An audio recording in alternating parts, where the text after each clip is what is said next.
우리 시간 주시는 하나님 말씀은 고린도전서 신약성경 고린도전서 15장입니다.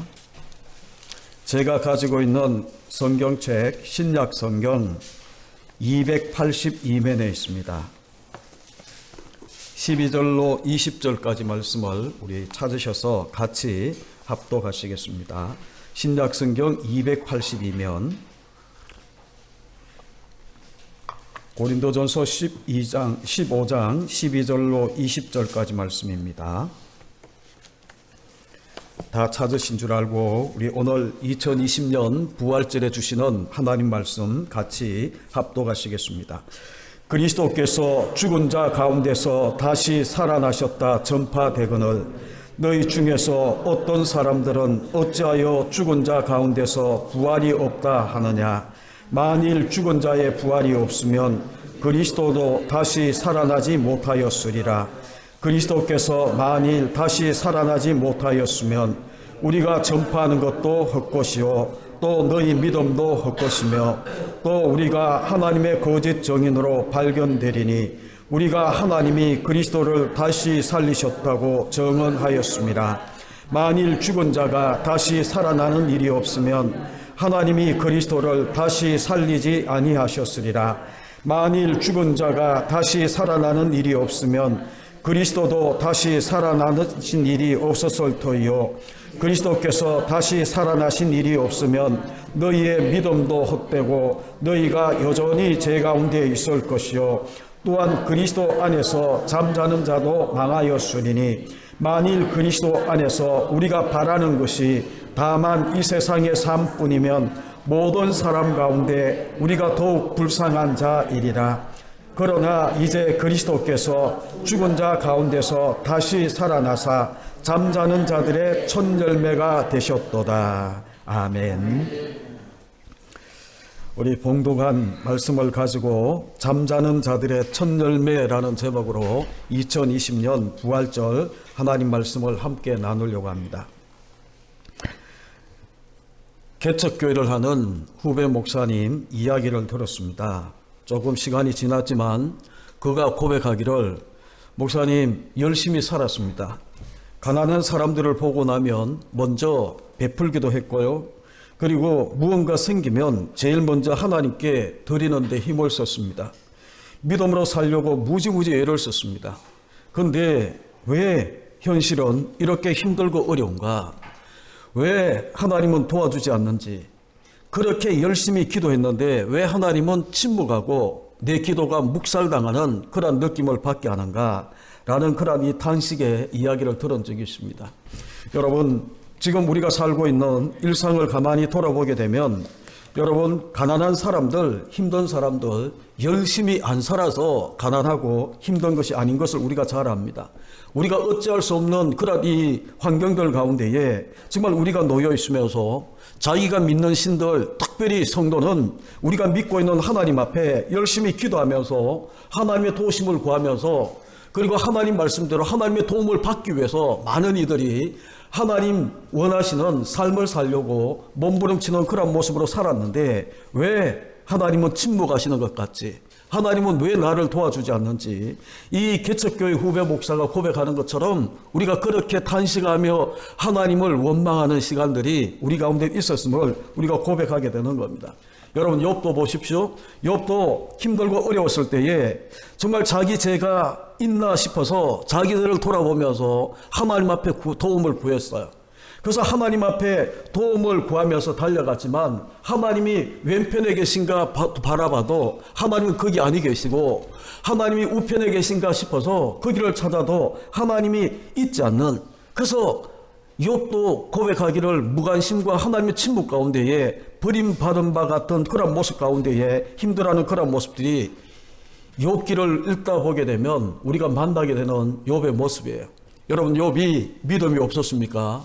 욥이 의인이 아니었습니까? 정말 욥이 하나님을 잘 섬기지 못한 그런 이 죄인 중에 죄인이라서 그런 일을 당했는지 아닌 것을 우리가 잘 알잖아요. 그래서 우리가 어떤 면에서 보게 되면 우리 자신들도 이러한 고백들을 우리가 할 수밖에 없는 환경을 맞이하는 이런 환경들이 정말 이렇게 탄식할 수밖에 없는 이런 환경들이 우리 가운데 펼쳐지는데, 여러분 지금 코로나 바이러스 때문에 아마 모르긴 몰라도 이런 고백들을 하는 사람들이 더 많이 일어나고 있는 현실인 것도 우리가 부인할 수 없는 그런 모습이에요. 그러나 여러분, 고통과 불편함과 불안함과 거기에서 일어나고 있는 원망과 씁쓸함, 이런 모든 것들이 어디에서 일어나고 있는가? 현실의 어려움 때문에 일어난다? 물론 맞아요. 그러나 우리가 좀 더 깊이 우리가 보게 되면 왜 이런 일들이 일어나는가? 환경은 우리 가운데 어렵다 할지라도 여러분, 우리 가운데에 희망이 있다면, 우리 가운데에 절망을 뛰어넘을 수 있는 그런 우리 가운데 소망이 있다면, 현실이 어렵다 하더라도 우리는 왜 하나님은 나를 버린 것 같지? 하나님은 왜? 라는 그런 이 질문보다 우리 가운데에 정말 이 불평과 원망과 하나님이 나를 버린 것 같은 이러한 이 모습 가운데에 이 불만의 노래, 불평의 노래를 부르지 않을 수 있는 이유가 있다면, 우리 가운데 희망이 있다면. 그런데 희망 없음이 많은 사람들을 이렇게 만들어가고 있는 모습이거든요. 그래서 일전에도 여러분 가운데 말씀을 드렸지만, 우리가 이 고장난 냉동차에서 얼어 죽은 시베리아의 화물차 회사 직원의 이야기를 우리가 잘 알고 있습니다. 여러분, 정말 이 시베리아의 화물 열차의 직원이 하루는 짐을 나르기 위해서 고장난 화물칸에 냉동칸에 들어갔어요. 그런데 짐을 이렇게 나르고 있는데 이제 밖에서는 안에 사람이 없는 줄 알고 문을 걸어 잠갔어요. 아무리 외쳐도 이 밖에 있는 사람은 소리를 듣지 못합니다. 그리고 난 다음에 이 고장난 화물 열차를 이제 이 견인해서 열차가 떠나가는데, 이 사람은 이제 이 냉동칸에 그 냉기를 알기 때문에 아무리 불러도 자기에게 대답이 없고 도움을 구했는데, 근데 이제 이 사람은 생각이 뭔가 하면, 내가 냉동칸에서 다음 역에 도착하기 전까지 내가 죽게 되는구나 라는 생각을 하는 거예요. 그런데 여러분, 놀라운 것은 그때는 따뜻한 봄날이에요. 정말 냉동칸 옆에 조그만 틈을 통해서 불어오는 바람은 찬바람이 아니거든요. 그런데 이 사람은 냉동칸에 내가 이제 얼어 죽게 되었구나라는 생각을 하는 그 순간, 밖에서 불어오는 이 따뜻한 봄바람도 이 화물차 직원은이죠, 냉기로 자기를 얼어 죽일 수 있는 추위로 느끼기 시작하면서 점점 몸이 굳어서 죽어가는 거예요. 여러분, 다음 이제 역에 이 화물차가 도착하고 난 다음에, 기차가 도착하고 난 다음에 이제 이 다른 직원이 이 고장난 화물차 칸을 열었는데 사람이 얼어 죽어 있는 거예요. 더 놀라운 것은 따뜻한 봄날이에요. 고장난 화물차의 칸이에요. 그런데 왜 이런 일이 일어났는가? 여러분, 우리가 잘 아는 것처럼 나는 이제 죽게 되었구나. 희망은 희망 없음. 정말 절망 가운데 그가 놓여 있으면서 자기도 어찌하지 못하고 절망이 자기를 죽여가고 있는 그런 모습들을 우리가 잘 알고 있는 거예요. 여러분, 절망은 그런 겁니다. 정말 희망 없음은 그런 겁니다. 정말 우리가 어떤 어려운 환경 가운데 우리가 산다 하더라도 희망이 있음, 정말 우리 가운데 희망이 있다라고 이야기하는 것은 이 모든 것들을 이겨낼 수 있는, 내 삶의 존재를 완전히 물어 돌리는, 죽음을 이끄는 그런 모습이 아니고 내 삶을 힘들지만 다시 일어나게 만드는 그런 이유가 되는 것이 희망 있음이에요. 절망 없음이에요. 그런데 성경은 우리 가운데 뭐라고 이야기하는가 하면, 성도에게는 희망이 있다라고 이야기를 해요. 세상 사람들은 희망 그렇게 이야기할지 모르지만 성경은 우리 가운데에 소망이 있다라고 이야기를 해요. 여러분, 희망과 소망을 우리가 엄격하게 구분한다면, 여러분, 이 희망은 막연히 바라는 그런 어떤 바람이라고 이야기한다면, 소망은 그런 것이 아니거든요. 소망은 반복될 수도 없고 정말 이 확정된 희망이 바로 소망이다라고 이야기를 할 수 있어요. 여러분, 희망은 시간이 지나면서 네 희망사항으로 끝나는 경우도 많습니다. 하지만 소망이라는 것은 확실하게 분명히 일어나고 있는 희망이 바로 소망이거든요. 그런데 성경은 희망이라고 이야기하지 않습니다. 소망이라고 이야기를 합니다. 여러분, 이 소망은 정말 확정된 희망으로서 절대로 실패할 수 없는 그래서 성도에게는 있죠, 실패라고 이야기하는, 절망이라고 이야기하는 것이 성도에게는 해당되지 않는다라고 이야기를 하는 거거든요. 그런데 왜 우리는 하나님, 내가 열심히 살았고 내가 열심히 기도했고 정말 열심히 남들도 도왔고 열심히 살려고 그렇게 몸부림쳤는데 왜 환경은 왜 나에게 이렇게 어려운가? 원망이 일어날 수밖에 없는 그런 이 모습으로 나를 이끌어가는지, 하나님은 왜 침묵하는지, 내가 주의 종이고 내가 이 말씀을 전하고 내가 많은 성도를 하나님 앞으로 인도하는 그런 이 주의 종이었는데 왜 하나님은, 여러분, 목회자가 그렇게 이야기할 정도면 일반 성도가 당하는 어려움은 더더욱더 희망 없음으로 내다를 수밖에 없는 그런 이 모습이 되는 거예요. 그런데 왜 그럴까? 여러분, 오늘 이 시간을 통해서 저와 여러분이 성도에게 있는 소망의 정체라고 이야기해야 되나요? 성도에게 있는 소망이 생겨날 수밖에 없는, 소망이 빼앗길 수 없는 그런 이 정체가 우리 가운데 있다라는 거예요. 그게 뭔가 하면 여러분이 뭔지 아시겠죠? 성도의 소망은 부활입니다. 정말 이 부활이 소망의 정체가 되고 정말 이 우리를 절망, 희망 없음으로 이끌어갈 수 없게 만드는 그 이유가 있다면 바로 이 부활이다라고 이야기를 하는 거예요. 만일 이 세상의 삶이 끝이라면 성도가 이 땅에서 겪는 고난과 시험 등은 우리를 우울하게 만듭니다. 고통스럽게 만듭니다. 정말 죽고 싶은 그런 이 지경으로 이끌어가게 될 것입니다.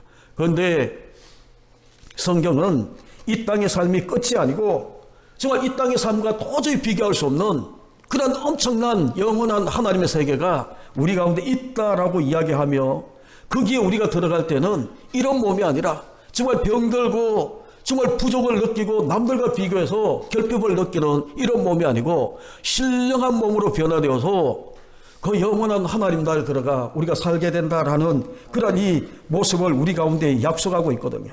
그래서 이것이 바로 부활 신앙을 가진 자들이 확고하게 믿고 살아가는 이유가 되는데, 여러분, 왜 이렇게 원망과 불평이 일어나는가? 한마디로 이야기하면 성도들조차도 환경에 이끌려서, 성도들도 어떤 문제가 나를 희망 없음으로 이끌어가는데도 불구하고 우리가 거기에 저항하지 못하고 희망 없음에 굴복하면서 절망이 나를 지배하도록 만드는 이유가 뭔가? 간단해요. 이런 부활신앙을 우리가 잃어버렸기 때문에, 이 부활을 믿는다라고 이야기하면서 부활이 나를 지배하고 나를 이끌어가도록 만들어가지 못하기 때문에 우리 가운데 일어나고 있는 그런 모습인 것을 우리 가운데 이야기합니다.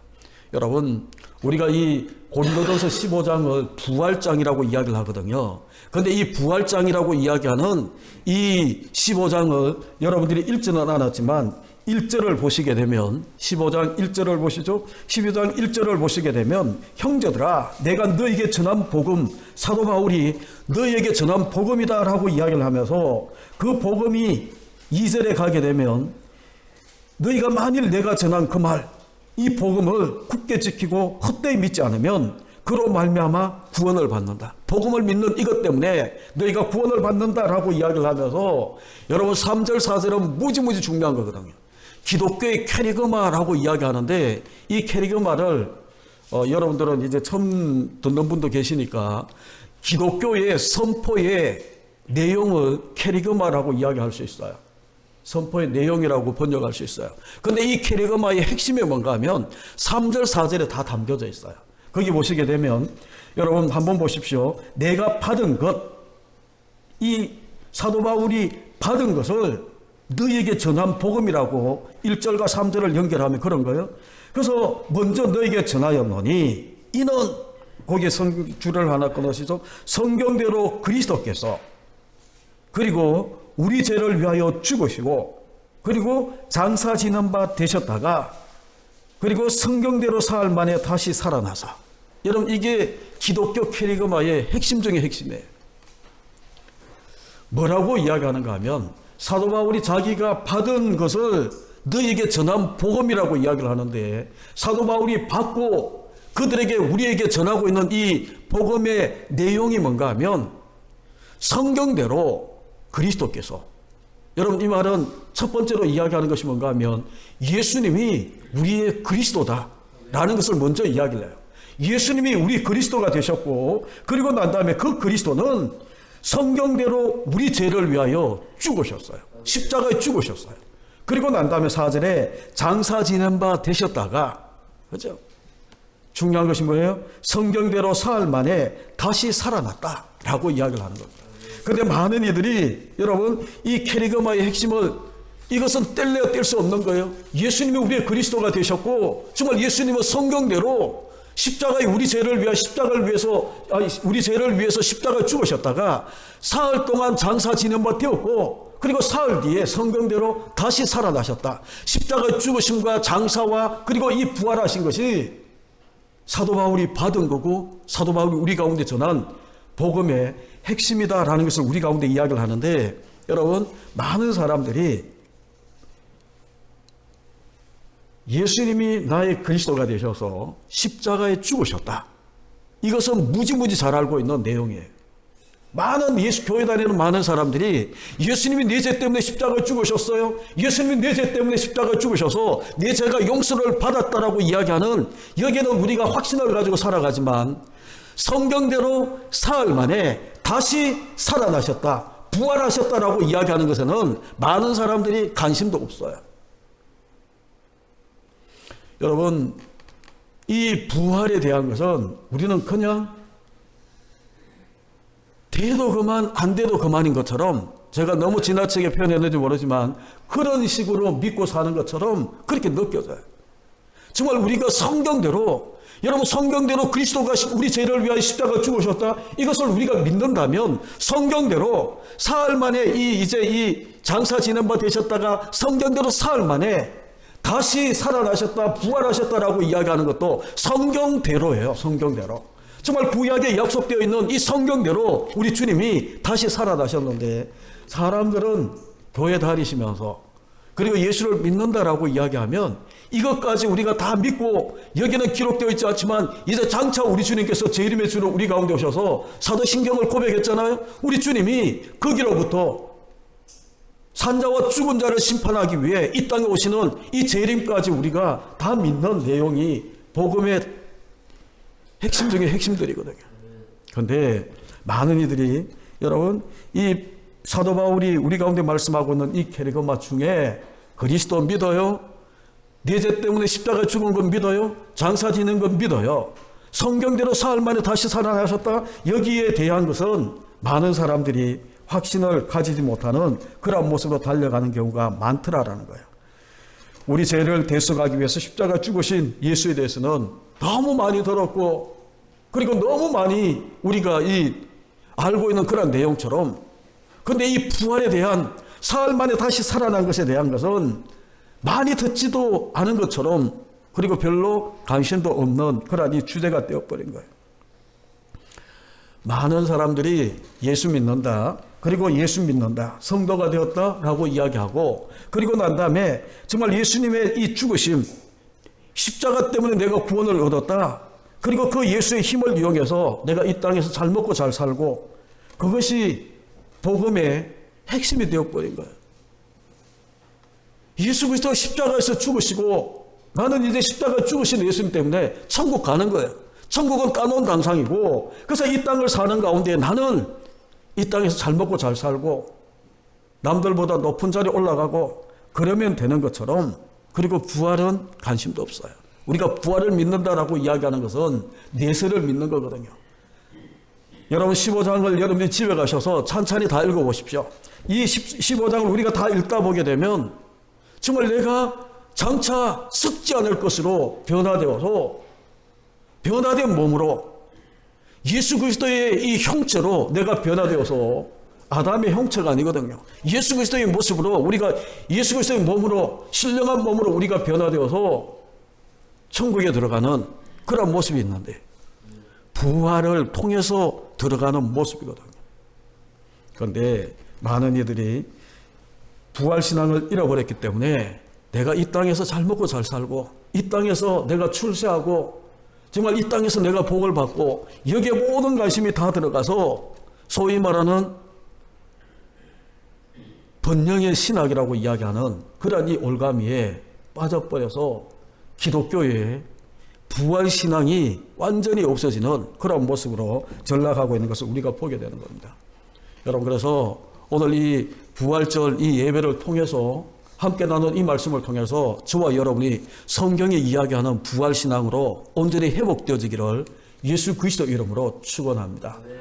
요한복음 11장 25절 26절에 보게 되면 우리 주님께서 이렇게 이야기합니다. 나는 부활이요 생명이니 나를 믿는 자는 죽어도 살겠고 무릇 살아서 나를 믿는 자는 영원히 죽지 아니하리니 이것을 내가 믿느냐라고 이야기를 해요. 이것을 내가 믿느냐. 나는 부활이다. 나는 생명이다. 부활과 생명은 같은 똥급으로 취급하거든요. 부활이요 생명이다. 그래서 이 부활이요 생명인 사람은 나를 예수 그리스도를 믿는 자는 죽어도 살겠고 영원히 죽지 않는다라고 이야기하는 이 말씀을 통해 부활의 삶이 바로 영생이다. 영생, 예수 그리스도의 생명을 가지고 사는 사람은 부활의 삶을 누리면서 사는 거다라는 것을 우리 가운데 이야기를 하는 거예요. 이 땅을 살면서 여러분 정말 이 땅에 우리가 살아가는 그러한 이 모습을 통해 성도들조차도 하늘의 풍요를 구하고 달려가는 영역을 어디에 다 제한해 버리는가 하면 이 땅에 내가 살고 있는 호흡하는 이 세상에 다 제한해 버리는 거예요. 그래서 우리가 기억해야 합니다. 성도는이죠. 성도는 첫 부활을 경험한 사람들이다라고 이야기를 해요. 에베소서 2장 5절에 보게 되면 사도 바울이 뭐라고 이야기하는가 하면 허물로 죽은 죄와 허물로 죽은 우리를 그리스도와 함께 살리셨고 장차 살릴 것이다 라고 이야기하는 것이 아니라 예수 믿는 그 순간에 우리는 살아난 거예요. 함께 살아난 거예요. 그래서 죄와 허물로 죽은 우리를 살리셨고 라고 이야기하면서 사도 바울이 뭐라고 이야기하는가 하면 성도는 첫째 부활에 참여하고 부활의 삶을 누리는 사람들이 바로 우리들이다 라고 이야기를 해요. 그래서 사도 요한도 계시록 20장에 보게 되면 성도를 가리켜서 첫째 부활에 참여한 자라고 그렇게 소개합니다. 우리가 그런 사람이에요. 우리가 부활의 삶을 누리면서 첫 부활을 경험한 사람으로 성경은 우리 가운데 쭉 이야기를 하고 있어요. 살아가는 첫 부활에 참여한 성도 여러분, 이제 제가 조금 더 여러분 가운데에 이 부활신앙을 우리 회복하기 위해서 구속사라는 이 관점에서 저와 여러분이 함께 말씀을 나누려고 하는데 오늘 이 본문을 통해서 조금 더 여러분 공부하는 것처럼 여러분들이 들으시면 좋을 것 같은데 성경을 자세히 한번 보십시오. 성탄절이 되게 되면 기쁘다 구주 오셨네 우리가 찬양합니다. 그런데 이 부활절이 되게 되면 할렐루야 우리 예수 부활 성천하셨네 라고 이야기를 하고 오늘 우리가 불렀던 그 찬양 가사를 가만히 보게 되면 예수님 다시 사셨다고 그리고 이 160장에 보게 되면 사셨네 우리 주님이 다시 살아나셨다고 그렇게 노래하는 것이 바로 부활절이에요. 그런데 성탄절이 더 중요한가 부활절이 더 의미 있는가 라고 이야기하면 많은 사람들마다 갈리겠지만 뗄래야 뗄 수 없는 그런 모습이거든요. 성탄은 우리가 밀알 하나가 땅에 떨어져 씹는 것에 비유한다면 십자가 사건은 그 씨가 땅에 떨어진 그 씨가 죽는 거예요. 여러분 온전히 죽는 거예요. 늘 하는 이야기지만 부활이라는 것은 온전히 죽은 다음에 부활이 있는 거예요. 죽어가다가 살아나는 것을 부활이라고 이야기하잖아요. 회복이라고 이야기를 해요. 그런데 이 성탄은 이 부활의 씨가 생명의 씨가 이 땅에 떨어진 거예요. 그런데 떨어졌는데 심겨졌는데 이제 이 십자가 사건을 통해서 그 씨가 완전히 죽는 것이 바로 십자가 사건이에요. 그럼 부활은 뭔가 하면 여러분 이 땅에 심겨진 이 씨가 완전히 죽어서 자라나서 열매를 거두는 것을 우리가 부활이다라고 그렇게 이야기를 하는 겁니다. 그래서 이 구속사로 우리가 보게 되면 성탄, 십자가 사건, 이 부활이라는 것은 뗄래야 뗄 수 없는 거예요. 사도 바울이 17절에 뭐라고 이야기합니까? 그래서 그리스도께서 다시 살아나신 일이 없으면 너희의 믿음도 헛되고 너희가 여전히 죄 가운데 있다. 그러니까 땅의 성탄도 우리가 믿고 십자가도 우리가 믿고 죽은 것까지 우리가 믿고 끝내버리면, 그리스도의 부활이 없다면, 다시 살아나실 일이 없다면 우리의 믿음이 헛되다. 너희가 여전히 죄 가운데 있다. 왜요? 죄의 삭은 사망이거든요. 그래서 이 죄의 삭이 사망이기 때문에 십자가를 통해서 우리가 죄 용서를 받았다. 그런데 이것이 확정되기 위해서는 우리 주님이 살아나셔야 돼요. 사망 권세를 이겨야 돼요. 그래서 오늘 예배 부름에 여러분 가운데 읽어드린 것처럼 오늘 이 15장 55절 이하에 보게 되면 사망아 너희 쏘는 것이 어딨냐, 사망아 너희 이김이 어딨냐 라고 이야기하면서 예수 그리스도로 말미암아 우리에게 승리를 주시는 하나님께 감사한다 라고 이야기하는 이 사도 바울처럼, 여러분 이 죄의 삭은 사망이거든요. 사망이 우리를 쏘고 정말 이 죄에 묶여서 죄의 삭으로 우리가 죽을 수밖에 없는 그런 모습이기 때문에 십자가의 피 흘리심으로 우리는 죄 용서를 받았다라고 이야기할지 모르지만, 다시 살아남이 없다면, 우리 주님께서 다시 살아나신 일이 없다면 이 믿음도 헛된 거예요. 여전히 우리는 죄 가운데 있는 그런 이 모습이 되는데, 그래서 이 말씀을 가지고 우리가 가만히 보게 되면 그리스도의 부활은 있죠, 결실이면서 우리에게 승리예요. 승리의 이 순간이 바로 정말 하나님의 영광이 임하는 그런 순간이 바로 이 부활이다라고 이야기해도 틀리지가 않습니다. 그래서 부활장을 마치면서 사도 바울이, 여러분 거기 끝에 뭐라고 이야기합니까? 58절에 보게 되면 그러므로 내 사랑하는 형제들아 견실하며 흔들리지 말고 항상 주의 일에 더욱 힘쓰는 자들이 되라. 이는 너희 수고가 주 안에서 헛되지 않는 줄 압니다. 부활에 대해서 이렇게 장황하게 이야기하고 난 다음에 그러므로 1절부터 57절까지 쭉 이야기하고 난 다음에 사도 바울이 그러므로 흔들리지 마. 이 부활신앙에서 흔들리지 말고 견실하게 서서 우리의 수고가 헛되지 않는 그런 이 모습으로 달려가도록 명하며 권하고 있는 그런 모습으로 마치는 겁니다. 여러분 고린도 전서는 1장 18절에 보게 되면 십자가로 시작을 해요. 1장 18절에 뭐라고 이야기합니까?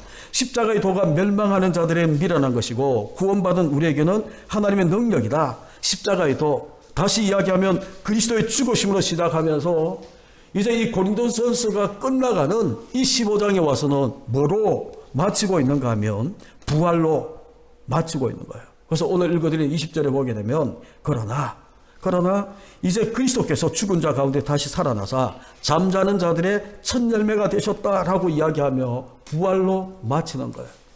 여러분 십자가로 시작해서 사도 바울이 고린도 교회에 많은 문제 있는 이 고린도 교회에 편지를 보내면서 여러분 전체 구조 가운데에 십자가의 도를 가지고 이야기를 해요. 십자가, 예수 그리스도가 왜 죽으셨나? 그리고 이 십자가가 믿는 우리에게는 하나님 능력이 되는, 그러면서 여러 가지 많은 문제를 다 이야기하고 난 다음에 마무리하면서 뭐를 이야기하는가 하면 부활로 마무리하고 있는 이 절묘한 고린도전서의 이 구조를 여러분이 보시라는 거예요. 그러면 여러분 사도 바울이 왜 이 죽은 자의 부활을 이렇게 길게 이렇게 논하게 되었는가? 그 이유가 뭘까라는 것이 12절 후반부에 잘 나와 있습니다. 12절 중간에 보게 되면 오늘 읽어드린 15장 12절이에요. 너희 중에서 어떤 사람들은 어찌하여 죽은 자들의 부활이 없다 하는가? 왜 죽은 자의 부활이 없다라고 이야기를 하는가? 너희 중은 예수 믿는 고린도 교회 사람들이에요. 고린도 교회 다니는 이 사람들 가운데도 죽은 자의 부활이 없다? 부활을 확신하지 못하는 부활신앙을 잃어버린 사람들이 고린도 교회에 많더라는 거예요. 역으로 뭐예요? 고린도 교회가 왜 이렇게 시끄럽냐? 왜 이렇게 다투고 싸우고 난리가 나냐? 부활신앙을 가진 사람들이 많지가 않기 때문에. 왜 이 한국교회나 많은 교회들이 시끄럽고 분란이 일어나고 다툼이 있냐? 여러분 부활신앙이 있다면, 이 땅이 전부가 아닌 것을 우리가 안다면 여러분 이런 모습들은 우리 가운데에 일어나지 않을 수 있어요. 그런데 사도 바울이 부활, 죽은 자의 부활에 대해서 이렇게 길게 이야기할 수밖에 없는 그 이유가 너희 중에 어떤 사람들이 어찌하여 죽은 자의 부활이 없다 하냐라고 이야기하는 부활신앙을 확신하지 못하는 그 사람들 때문에 이 말씀을 전하고 있는 거예요. 그러면 고린도 교인들이 왜 부활신앙을 가지지 못했나? 무식해서? 아니에요. 그들은 오히려 헬라 철학의 영향을 받아서 더 이지적이고 더 이성적이고 합리적인 그런 사람이었을 수 있어요. 그것 때문에 부활신앙이 없는 것처럼. 그리고 또 예수 믿는 유대인들 가운데도 부활신앙을 부인하는 사람들이 있었잖아요. 사두개파 사람들. 학자들이었거든요. 제사장 그룹이었거든요. 그런데 그들 가운데도 부활을 믿지 않는 그런 사람들이 많았어요. 그럼 오늘 한국교회는, 여러분 한국교회까지 가지 마시고 우리 대구 기쁨의 교회는, 여러분 사도 바울이 12절 후반부에 우리 교회를 바라보고 너희 중에 어떤 사람들은 어찌하여 죽은 자 가운데 부활이 없다 하느냐 라고 이야기한 여기에 어떤 사람 중에 포함되지 않을 사람들이 과연 얼마가 될까? 그죠? 그래서 사도 바울이 부활장을 시작하면서 1절에 형제들아 내가 너에게 전한 복음을 너에게 알게 한다라고 이야기하면서 이는 너희가 받은 것이요 또 너희 가운데 쓴 것이라. 2절에 너희가 만일 나의 전한 그 말을 굳게 지키고 헛되이 믿지 아니하면 그로 말미암아 구원을 얻으리라라고 이 부활장을 그렇게 시작하는 거예요. 헛되이 믿는다. 여러분 무엇이 이 뜻이 뭔지 아십니까? 헛되이 믿는다. 3절 4절에 이야기했던 그 이 기독교의 이 캐리그마 중에 어떤 하나라도 빼버리게 되면 헛되이 믿는 그런 모습이 되는 거예요. 예수 그리스도를 믿는다. 그래서 내가 교회 다니면서 성도다라는 이름을 가지고 살면서 만일 주님의 대속적인 이 죽으심과 부활을 부정한다면, 이 중에 어떤 하나라도 우리가 부정한다면 헛되이 믿는 것이 되어버리는 거예요. 그래서 아까도 이야기했던 것처럼 십자가 죽으심은 너무너무 우리가 잘 믿는다. 예수 그리스도의 성육신 사건도 우리가 믿고요. 그 모든 것들을 믿는데 부활 신앙을 잃어버린 현대교회, 현대를 살아가는 성도들의 이 모습을 우리가 가만히 본다면 오늘 이 15장의 이 말씀은 너무너무 우리 가운데 필요한, 절실하게 우리 가운데 필요한 그러한 말씀인 것을 우리가 보게 되는 겁니다. 그래서 13절을 한번 보시죠. 만일 죽은 자의 부활이 없으면 그리스도도 다시 살아나지 못하였으리라. 그리고 16절은 뭐라고 이야기하나요? 만일 죽은 자가 다시 살아나는 일이 없으면 그리스도도 다시 살아나실 일이 없었을 터예요. 여러분 무슨 뜻입니까? 죽은 자의 부활이 없다면 그리스도도 다시 살아나지 못한다. 두 번을 그렇게 반복하면서 이야기하는 이유가 뭔가 하면 이 주님의 부활이 모든 믿는 자가 부활한다라고 이야기하는 여기에 보정이 됨을 우리 가운데에 강조하는 거예요. 예수 그리스도가 부활함으로 말미암아 본격적인 주수가 시작되었음을 우리 가운데 이야기를 하는 겁니다. 그래서 여러분 거기 줄을 끄시면서 한번 보십시오. 만일 부활이 없다면, 다시 이야기하면 만일 우리가 장차 들어갈 하나님 나라가 없다면 어떻게 되는가? 바울이 하나하나 논증하면서 우리 가운데 이야기를 하는데 14절에 뭐라고 이야기합니까? 우리가 전파하는 것도 헛되고 우리 믿음도 헛것이다 라고 이야기를 해요. 만약에 부활이 없다면 우리의 믿음도 우리가 전파하는 것도 다 헛되다라는 거예요. 그리고 15절은 또 뭐라고 이야기합니까? 또 우리가 하나님의 거짓 증인으로 발견되고 우리가 하나님이 그리스도를 다시 살렸었다고 증언했기 때문에 부활이 없다면 우리가 거짓 증인이 된다라고 이야기를 해요. 그리고 17절은 뭐라고 이야기하나요? 그리스도께서 다시 살아나신 일이 없으면 너희 믿음도 헛되고, 다시 또 우리의 믿음의 헛됨을 이야기를 하고 여전히 제 가운데 있다. 그래서 18절에 뭐라고 이야기합니까? 또한 그리스도 안에서 잠자는 자도 다 망했다. 그리스도 안에서 잠자는 자는 예수 믿고 메시아의 언약을 믿고 죽은 구약, 신약의 모든 성도들 다 이야기를 하는 거예요. 그 사람들은 다 망했다. 죽었어도 망한 사람이 된다. 이야기를 하는 거예요. 그러면서 19절을 잘 보십시오. 만일 그리스도 안에서 우리가 바라는 것이 다만 이 세상의 삶뿐이면, 예수 믿는다고 하면서 이런 사람들이 많잖아요. 우리가 바라는 것이 이 세상 다만 오직 이 세상뿐이라면 여러분 이런 사람을 사도 바울이 뭐라고 이야기합니까? 그 뒤에 거 같이 읽죠. 시작. 모든 사람 가운데 우리가 더욱 불쌍한 자.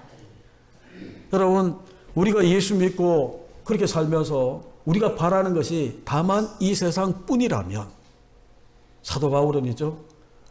가장 불쌍한, 더욱 불쌍한 많은 사람들 가운데에 불쌍함을 따진다면 세계 챔피언이다 라고 이야기하는 거예요. 예수 믿는 자들이 불쌍한 사람이 되고 복음을 증언하다가 순교했던 사도 바울과 같은 사람들은 최고로 불쌍한 그런 사람이 되어버리는 모습이 되는 거예요. 그래서 예수님도 있죠.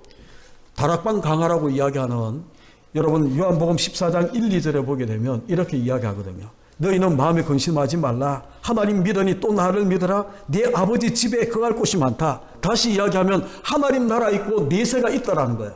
하나님 나라가 있고 내세가 있는데 그렇지 않으면 하나님 나라가 없고 내세도 없으면 너희에게 일렀으리라. 뭐예요? 하나님 나라가 있기 때문에 따로 이야기할 필요가 없다는 거예요. 이때까지 이야기했으니까. 내세가 있잖아요. 하나님 나라가 있잖아요. 그래서 우리 주님이 너희에게 알리지 않았다라는 거예요. 지금까지 우리가 배웠으니까.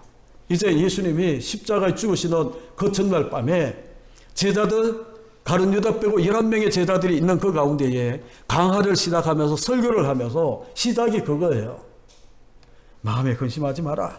하나님 믿으니 또 나를 믿어. 내 아버지 집에 하나님 나라에는 거할 곳이 많아.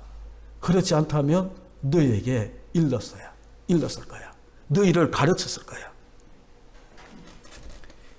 여러분 예수 그리스도의 죽으심과 부활이라는 이 십자가 사건은 그래서 임기응변적으로 우리 가운데 주어진 게 아니에요.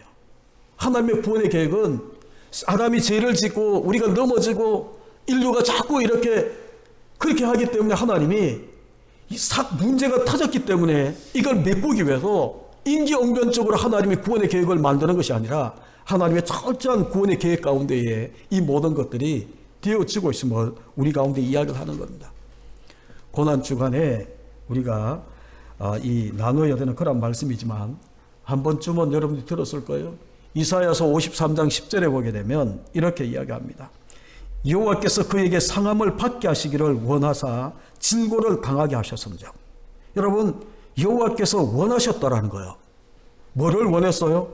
예수 그리스도가 상함을 십자가에 죽으시도록 그리고 질고를 당하도록 하나님이 원하셨다라고 이야기하면서 이사야서 53장 10절이 그렇게 시작을 해요. 여러분 한번 생각해 보십시오. 아버지 하나님이 어째서 자기 아들이 십자가에 질고를 당하기를 원하셨는가?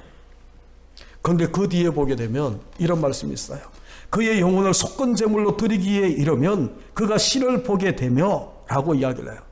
속건 제물로 이제 이 십자가의 죽으심으로 아까 이야기했던 성탄은 땅에 심는 거라면 십자가는 죽는 거거든요. 죽어야 하나님의 미랄이 땅에 떨어져 썩고 죽어야 많은 열매를 맺는다라고 이야기하는 우리 주님의 그 말씀처럼 십자가에 죽으시고 질고를 당하고 십자가에 죽으시기를 우리 주님이 원하셨는데 왜요? 속건 제물로 드리기에 이르면 그가 실을 보게 되며 많은 실을 보기 위해서 우리 주님이 십자가에 죽으셔야 되더라고요. 그러면서 그 뒤에 이어지는 말씀이 이거예요. 여러분들이 집에 가셔서 이사야서 53장 10절을 하나 적어 놓으시고 집에 가셔서 한번 묵상해 보십시오. 뒤에 그의 손으로 여호와께서 기뻐하시는 뜻을 성취한다. 하나님이 원하셨어요. 아들 예수 그리스도가 십자가에 질고를 당하고 죽으셔야 속건제물로 드리셔야 되는데 그러면 씨를 본다라는 거예요. 그의 죽으심을 통해 많은 씨가 일어나게 된다라는 거예요. 그래서 그의 손으로 예수 그리스도의 손으로 여호와께서 기뻐하시는 뜻을 성취하신다. 여러분 예수 그리스도의 십자가의 죽으심을 통해 이 모든 것들이 다 성취되어 있잖아요. 하나님이 아담을 하나님의 형상대로 지으시고 난 다음에 뭐라고 이야기했나요? 생육하고 번성하고 땅에 충만하라. 그리고 노아와 홍수 이후에 노아에게 똑같이 이야기합니다. 생육하고 번성하고 땅에 충만하라. 그리고 아브라함에게 하늘의 뭇별과 같이 바닷가의 모래알 같이 내 후손이 많아지게 될 것이다 라고 이야기했던 생육, 번성, 충만이라는 것은 어떻게 이루어지는가? 예수 그리스도가 십자가에 죽으셔야 하기 때문에 하나님이 원하셨어요. 그런데 죽으심으로 끝난다면 우리 주님 이 하나님 아버지는 마음이 아팠겠지만 다시 부활하셔서 첫 열매가 되셔야 많은 열매를 거두시게 되는 그런 모습인 것을 우리가 보게 되는 겁니다. 그래서 오늘 본문을 여러분들이 주목해서 보게 된다면 12절 다시 보십시오. 그리스도께서 죽은 자 가운데서 다시 살아나셨다. 그리스도께서 죽은 자 가운데서 다시 살아나셨다 라고 그것만 증언하는 것이 아니라 20절 뭐라고 이야기합니까? 이제 그리스도께서 죽은 자 가운데서 다시 살아나사 잠자는 자들의 첫 열매. 이 첫 열매라는 것이 무지무지 중요하거든요. 여러분, 사도 바울이 이 첫 열매를 예수 그리스도가 부활하는 이 모습을 보고 난 다음에 잠자는 자들의 첫 열매다. 첫 열매. 이것을 어디에 근거해서 사도 바울이 주장하는가? 다른 데는 이런 말이 없어요. 첫 열매라는 말이 없어요. 사도 바울이 유일하게 이것을 증언하는데 여러분, 그가 증언하는 그 근거가 어딘가 하면 레위기 23장이에요. 레위기 23장은 절기장이거든요. 7가지 절기가 거기에 나와 있어요. 그런데 그 가운데에 여러분 10절, 23장 10절에 가게 되면 너희는 내가 너희에게 주는 땅에 들어가서 너희의 곡물을 거둘 때에 너희의 곡물의 첫 이삭 한 단을 제사장에게 가져갈 것이다 라고 이야기합니다. 여기서 말하는 첫 이삭. 첫 이삭이 등장하는 데죠.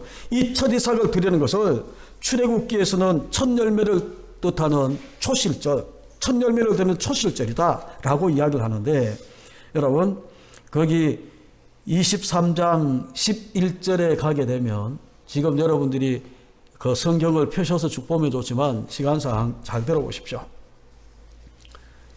하나님이 레위기는 지금 출애굽한 이스라엘 백성들이 광야를 헤매면서 시내산에 도착했거든요. 그래서 시내산에 도착해서 받은 말씀이에요. 그런데 이 시내산에 있으면서 하나님이 모세를 통해 뭐라고 이야기하는가 하면 내가 너에게 주는 땅에 들어가서 가나안 땅에 들어가게 되면 너희의 곡물을 거두고 그 곡물을 거두는 거예요. 하나님이 약속의 땅에 들어가서 이제는 노예 생활 청산하고 광야 방랑을 끝나고 그리고 난 다음에 이제 이 정착하면서 곡물을 수확할 때에 첫 이삭을 제사장에게 가져가라 라고 이야기를 하는 거예요. 그러면서 11절에 가게 되면 이 안식일 이튿날에 이것을 첫 이삭을 흔들어라. 여러분 초실절 받고 난 다음에 바로 흔드는 게 아니고 안식일 이튿날. 여러분 안식일 이튿날이 어딥니까? 지금으로 이야기하면 주일이에요. 안식일은 토요일이에요. 안식일 이튿날은 주일이에요. 여러분 잘 들어보십시오. 그런데 안식일 이튿날 흔들라라고 이야기하는 것은 아무 의미 없이 이야기하는 게 아니에요. 하나님이 철저하게 이야기한다라고 구원의 계획을 성취해 나간다고 이야기했잖아요. 하나님은 이미 예수 그리스도가 잠자는 자의 첫 열매가 되셔서 안식일 이튿날 다시 일어나게 됨을 부활하게 됨을 우리 가운데 이미 보여주고 있는 거예요. 여러분 예수님이 마태복음 28장 1절에 보게 되면 안식일이 다 지나고 안식 후 첫날에 되려는 새벽에 우리 주님이 부활하셨어요. 안식일이 지나고 첫날, 안식 후 첫날. 레위기 23장 그 11절에는 안식일 이튿날 똑같은 말이잖아요. 그때 우리 주님이 부활하심으로 이 레위기 23장 11절에 첫 이삭을 들이되 안식일 이튿날 흔들고 라고 이야기한 이 모든 것들을 이루어 가시는 거예요. 그런데 더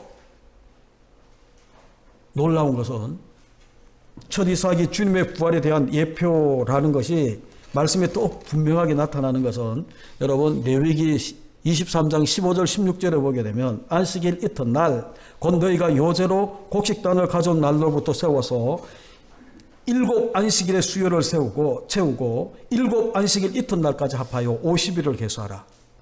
안식일이 7일이거든요. 곱하기 7번 7을 더해요. 그리고 이튿날 이튿날을 합하라는 거예요. 하루를 합하면 50일이 되게 돼요. 그죠? 그래서 이 50일이 되는 날을 오순절이라고 이야기를 하는데, 그래서 16절 하반부에 보게 되면 50일이 되는 날에 새 소재를 여호와께 드리라 라고 이야기를 해요. 그러면 이 새 소재는 예수 그리스도의 부활을 통해서 50일이 지나고 오순절날 사도행전 2장에 성령이 강림하고 뭐가 생기나요? 신약교회가 생기는 거예요. 새 소재는 신약교회라고 이야기하는, 신약교회가 탄생함으로 새 소재를 드리는 이것이 여러분 성취가 되고 있는 모습을 보여주는 거예요. 그런데 더 놀라운 것은 23장 17절 앞부분에 보게 되면, 여러분 이 50일 되는 날에 오순절이라고 이야기하죠. 오순절 날에 새 소재를 드릴 때에 떡 2개를 가져다가 흔들지니 라고 이야기를 해요. 여러분 떡 2개, 원래 이스라엘 백성들은 떡을 12지파를 상징하는 12떡을 드리는 거예요. 그런데 오순절 날에 하나님이 모세를 통해 뭐라고 이야기하는가 하면 떡 2덩거리 드리면서 흔들라는 거예요. 여기서 흔들라라고 이야기하는 것은 기쁨과 감격의 환호예요. 예수 그리스도가 나귀 타고 예루살렘에 입성할 때에 종려나무 가지를 흔들면서 호산나 다윗의 자손이요 막 환호성을 질렀던 그 감격처럼, 여러분 한번 생각해 보십시오. 430년 동안 애굽에 종살이 하다가 자기 땅이 없었어요. 그리고 이 40년 동안 광야를 방황하다가 부족과 결핍으로 살았어요. 하나님의 은혜 아니고는 도저히 살 수 없는 모습이에요. 근데 이제 하나님이 약속했던 가나안 땅에 들어가서 곡식을 지었는데 수확을 얻었어요. 첫 이삭을 너무나 기쁘게 하나님 앞에, 제사장 앞에 가져가서 드렸는데, 여러분 이제 이 안식일 이튿날 이 흔들고 그리고 난 다음에 50일이 지나서 첫 이삭을 그렇게 드리고 난 다음에 50일이 지나서 새 소재를 드릴 때에 흔드는 거예요. 기쁨과 감격의 이 흔듦이 그 가운데 일어나는데, 이때는 떡 2개를 드리는 겁니다. 12덩이가 아니고. 신약으로 이야기하면 뭐예요? 에베소서 2장 14절 이하에 보게 되면, 그는 우리의 화평이신지라 둘로 하나를 만드사 이 둘이 한 성령 안에서 아버지께 나아가게 됨을 얻게 되었다라고 이야기하는 이 둘, 뭐예요? 유대인과 이방인을 상징하는 떡 2개가. 그래서 여러분 이런 모든 것들을 보게 되면 하나님이 부활을 통해 하나님이 이루시고자 하는 신약교회가 생겨나고, 유대인과 이방인이 한 신약교회에 함께 모여서 하나님 앞에 예배하고, 그리고 기쁨과 감격으로 그 모든 것들을 누리는 이 모든 것들을 우리가 보게 되면, 예수 그리스도가 잠자는 자들의 첫 열매가 되셨다. 그냥 죽은 자의 부활로 끝나는 그런 모습만 이야기하는 것이 아니라, 이제는 잠자는 자들의 첫 열매가 되셔서, 여러분 첫 열매가 뭡니까? 이제 그 다음에 둘째 열매, 셋째 열매, 수십억의 열매가 이제 이 첫 열매를 통해 계속 일어나고 있는 그 모든 것들을 우리 가운데 보여주는데, 그래서 예수 그리스도가 잠자는 자들 부활을 통해 잠자는 자들의 첫 열매가 되셨다라고 이야기하는 것은, 여러분 몇 번째지는 우리는 알 수 없어요. 그런데 내가 다시 하나님 앞에 드려지는 열매로 드려지는, 부활의 열매로 주님 앞에 드려지는 그 모든 것들의 보정이 바로 예수 그리스도가 죽은 자 가운데서 다시 살아나셔서 사흘 만에 장사 지냈다가 다시 사흘 만에 살아나셔서 잠자는 첫 열매가 되고 있는 이 첫 열매가 되셨다라고 이야기하는 것에, 여러분 감격과 감사와 보정이거든요. 그래서 말씀을 이제 맺으려고 하는데, 여러분 가만히 한번 보십시오. 십자가 죽으심만 우리가 믿는 게 아니에요. 성경대로 우리 죄를 위하여 십자가 죽으셨다가, 장사 지낸 바 되셨다가, 성경대로 사흘 만에 다시 살아나셔서 이 살아나심, 부활하심을 우리가 같이 믿는 거예요. 여기는 빠져있지만 장차 우리 주님께서, 여러분 거기 한번 보십시오.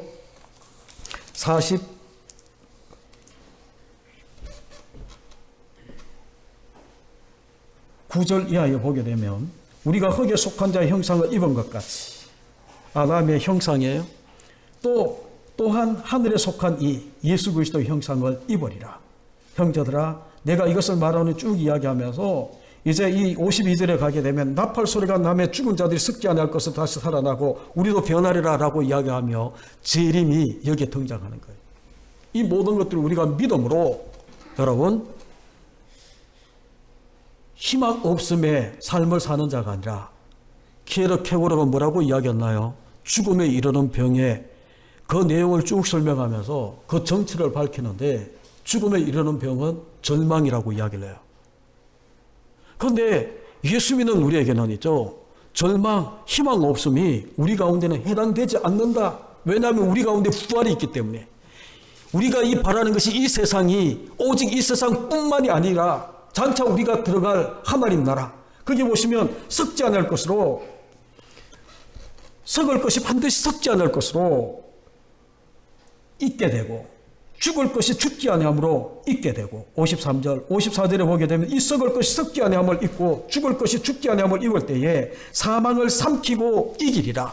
그러면서 55절에 가게 되면 사망아 너의 승리가 어디냐? 사망이 내가 소는 것이 어디냐? 사망이 소는 것은 죄요 죄의 권능은 율법이라. 57절 같이 읽죠. 시작. 우리 주 예수 그리스도로 말미암아 우리에게 승리를 주시는 하나님께 감사하노니 그러므로 이 부활신앙에 흔들리지 말고 견실하게 서서 흔들리지 말고 항상 주의 일에 환경 어렵고 사왕이 애워싸움을 당하고 세상 사람들은 절망이다 깜깜함이다라고 이야기하는 그런 이 상황이다 할지라도 항상 주의 일에 더욱 힘쓰는 자들이 되라. 이는 너희 수고가 주 안에서 헛되지 않은 줄을 알미라. 여러분 이러한 은혜 이러한 삶을 우리가 살기 위해서 가져야 되는 것은 부활신앙이에요. 여러분이 정말 부활을 믿으십니까? 예수 그리스도의 부활을 믿으시고 나도 장차 70몇 억의 순서로 그 열매로 지금까지 죽은 모든 자들이 일어나는 그런 모습 가운데에 내가 몇 번째 열매로 드려질지 모르지만 그때 내가 반드시 주님 안에서 다시 살아나서 하나님 기쁘게 하나님 앞에 제사장이 막 흔들어 기쁘게 바치는 그런 모습으로 드려질 제물이 저와 여러분인 것을 반드시 믿으시고 58절 그러므로 형제들아 내 사랑하는 형제들아 견실하여 흔들리지 말고 항상 주의 일에 더욱 힘쓰는 자가 되어서 우리의 수고와 우리의 믿음이 헛되지 않도록 살아가는 저와 여러분 우리 기쁨의 교회 모든 믿음의 가족들 되시기를 간절히 주님의 이름으로 축원합니다. 우리 기도하시겠습니다.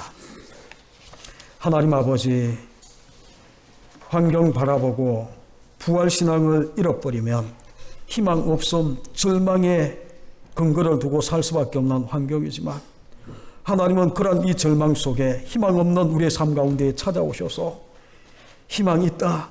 희망이 아니라 우리에게는 분명한 소망이 있다라고 이야기하며 부활신앙으로 우리를 다시 회복시키시는 주님 오늘 2020년 부활절 예배를 하나님 앞에 드리며 잃어버린 희미해진 부활신앙이 다시 일어나게 하셔서 부활의 능력을 드리게 하셔서 코로나 감염병의 어떤 절망적인 상황이라 할지라도 우리가 다시 일어나며 부활의 신앙으로 승리하는 우리 모두가 되게 흔들리지 아니하고 견실하게 서서 하나님의 일을 항상 힘쓰는 그래서 이 땅을 살려내는 우리 모두가 되게 하나님 축복해 주옵소서. 예수 그리스도의 이름으로 감사하며 기도하옵나이다. 아멘.